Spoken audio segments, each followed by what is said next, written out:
Iba pang balita, naiuwi na sa Isabela ang labi ni Marvin Reglos, ang San Beda Law student na biktima umano ng hazing.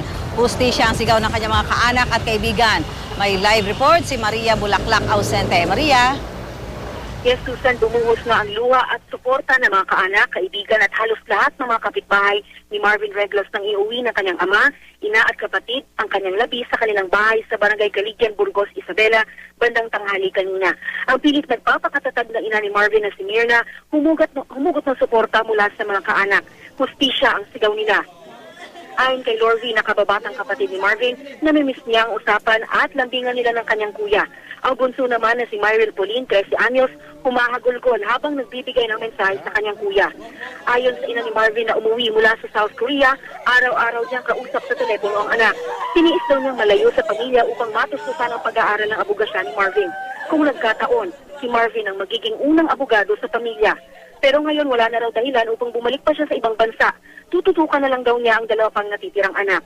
Ayon naman sa ama ni Marvin, sana ay kontrolin ang hazing sa mga fraternity. Dahil kung kapatiran lang daw ang habol, sana ay walang masasaktan o mamamatay. Nais ng pamilya na matukoy na ang 20 miyembro ng frat na nasa likod di umano ng pagkamatay ni Marvin. Aabuti naman ng 2 linggo bago mailabas ang resulta ng re-autopsy na ginawa kay Marvin. Yan muna ang latest mula dito sa Isabela. Susan? Maraming salamat, Maria Bulaklak Ausente.